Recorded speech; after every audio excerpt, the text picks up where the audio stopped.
So I'm here just to present EMA's current approach to social media, so what we're doing today, but also a little bit give you also flavor of what is our thinking going forward in terms of social media.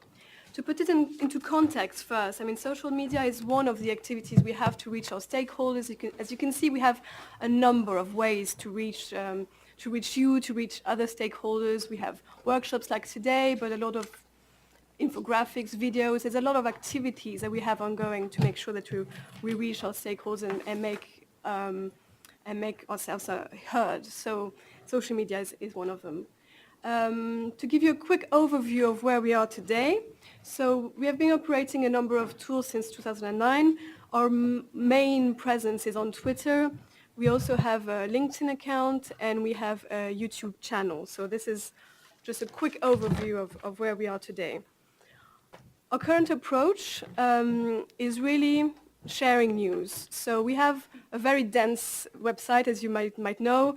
So we try to make sure through social media that we can disseminate the major news we have, that we can raise awareness on public consultations, for example, and people can participate, and basically that people can keep track of what's going on, events that are taking place, new documents that are being published. So it's really this kind of approach.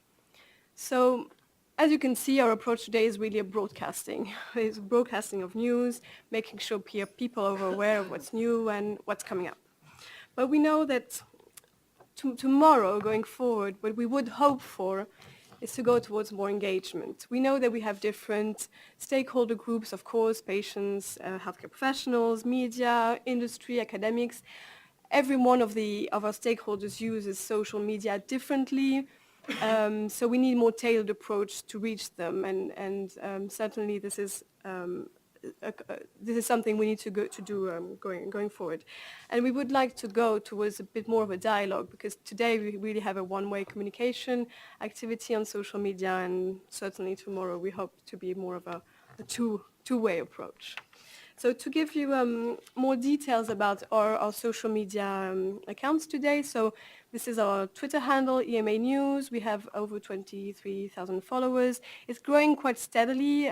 We have 2 to 3% growth of followers every month. So what we tweet, so as mentioned, it's really making sure that people are aware of what's coming up. So we tweet press releases, we tweet agendas and minutes of committee meetings. So this is to make sure that people are aware of what's coming up in committee meetings, what are the outcomes of the discussion as well, that everything is transparent and in the open. We tweet about new guidelines, public consultations to remind people that they are available, that they can participate. We tweet new EPARs to make sure that information on new medicines is available. We tweet on events and meetings open to the public. They might be events that are just broadcast and people can follow online. It might be open for people to attend. So, and finally, we tweet about job advertisements.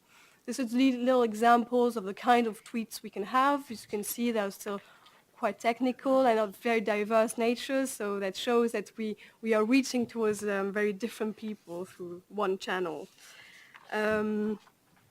Concerning our YouTube and LinkedIn accounts, so on YouTube you have there's quite a lot of videos actually, and we know we need to sort them out a little bit to make it easier to use. And we have a mixture of small and short videos explaining one or another activity that we have. For example, recently we published a video on what we are doing for the availability of veterinary vaccines, for example, or we might have videos about what the black triangle means, as you can see.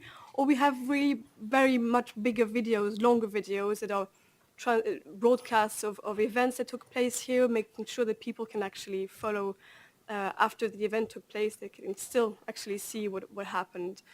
As for a LinkedIn account, actually, we're seeing a lot of attention being on it. A lot of people are following us, but for the moment, it's really more of a tool that we use for job-related information, and we haven't really.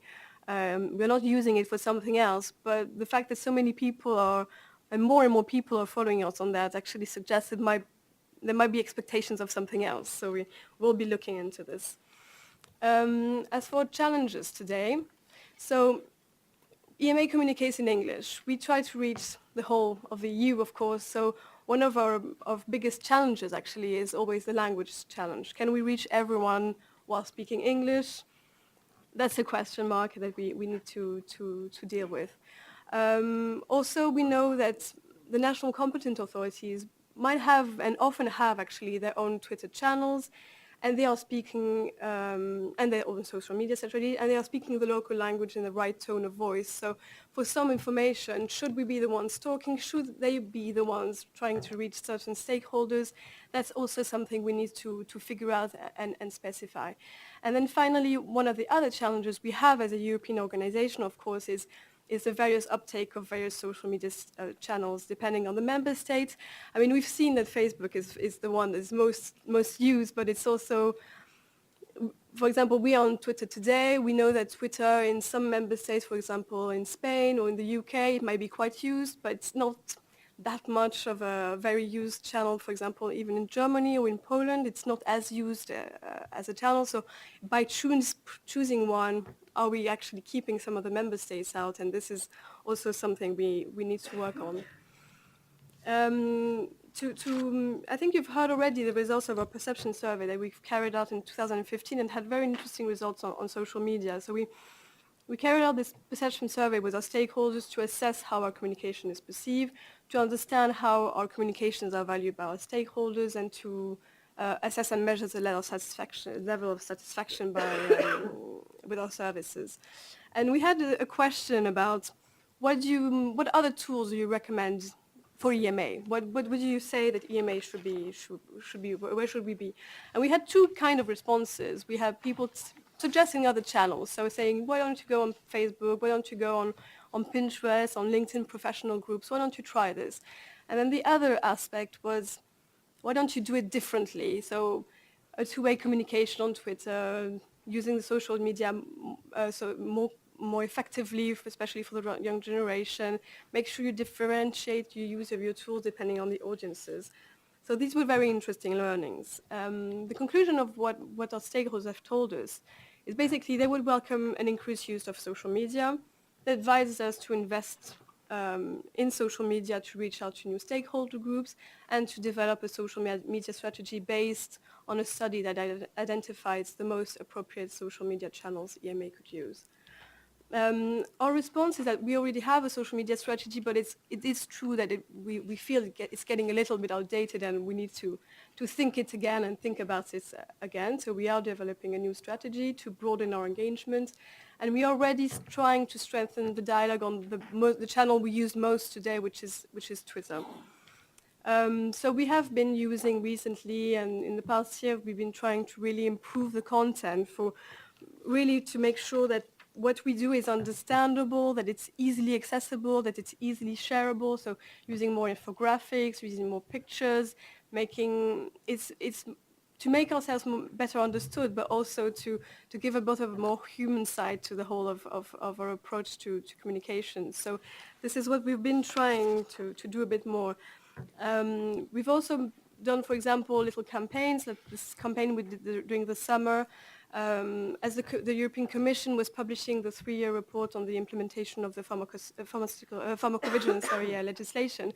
We did a little campaign just to try to highlight facts that we thought were important in this new report, just to make it also accessible for a broader audience, because these are quite technical topics, and we try to make it a bit more accessible to people. So this worked quite well and suggested that we might need actually we always have this approach of simplifying our language, of simplifying our communications to make ourselves understood, but this is another media that we could use to do that. In terms of just communicating, yeah, we are more ready to do that. We are participating every year to a Twitter chat with on European Antibiotic Awareness Day with WHO, with ECDC, the Commission, and the EFSA. So every year we already have this approach of responding to questions of our stakeholders. But it's a one-year event, and it's something that is working quite well, and we might think about doing a bit more.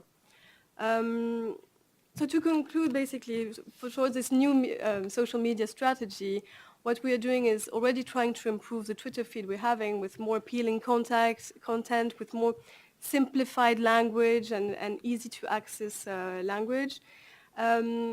We do realize that we need to have more different strategies to engage with our stakeholders on Twitter, depending on the stakeholders, so being more adapting to their needs a bit more. And finally, we do have a reflection on whether we need to diversify our social media presence beyond Twitter, because, I mean, we have seen, for example, that Facebook needs to be a question mark for us. Should we be present on Facebook as well? And certainly that's something we need to have a thought about.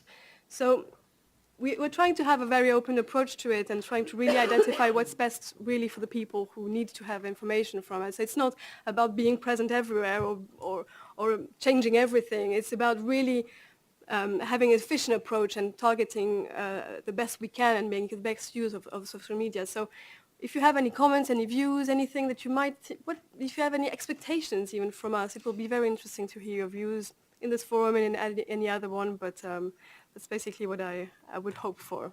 Yeah, thank you.